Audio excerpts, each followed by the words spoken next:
ഞങ്ങൾ രണ്ടുപേരും കൂടെ തോട്ടപ്പള്ളി ഹാർബറിൽ നിന്ന് മീനെടുക്കാൻ വേണ്ടി പോവുകയാണ്. തോട്ടപ്പള്ളി ഹാർബറാണ് നമ്മളിപ്പോൾ കണ്ടുകൊണ്ടിരിക്കുന്നത്.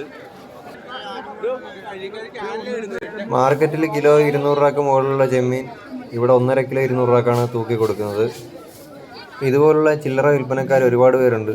ഓരോ ദിവസവും കിട്ടുന്ന മീനിന് അനുസരിച്ചായിരിക്കും അതിന് വില വീഴുന്നത്. ചില്ലറ വിൽപ്പനക്കാർ ഇതുപോലെ മീൻ നിലത്ത് തട്ടിയിട്ടതിന് ശേഷം ഒരു വില പറയും. ചുറ്റിനും കൂടി നിൽക്കുന്ന മീൻ വാങ്ങാൻ വന്ന ആളുകളും ഒരു വില പറയും. ഏറ്റവും കൂടുതൽ വില പറയുന്ന ആൾക്ക് വിൽപ്പനക്കാരൻ ആ മീൻ കച്ചവടമാക്കും.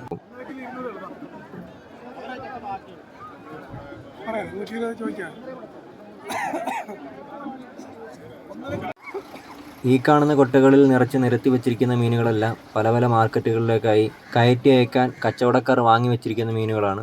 ഈ മീനുകളെല്ലാം ഐസ് ചെയ്ത് ബോക്സുകളിലാക്കിയതിനു ശേഷം പല പല വണ്ടികളിലായി പല പല മാർക്കറ്റുകളിലേക്ക് പോകും. ഒരുപാട് ആളുകൾ ബീച്ചിൽ പോയി കാറ്റും കൊണ്ട് കപ്പലണ്ടിയിൽ നിന്ന് തിരിച്ച് വീട്ടിൽ വരുന്ന ആളുകളുണ്ട്. അങ്ങനെയുള്ള ആളുകൾ വെറും കടപ്പുറം മാത്രം കണ്ട് വീട്ടിൽ വരുന്നതിന് പകരം മീനുകൾ നിറച്ച വള്ളങ്ങൾ കരക്കടുപ്പിക്കുന്ന ഹാർബറുകളും ഒന്ന് പോയി കാണണം.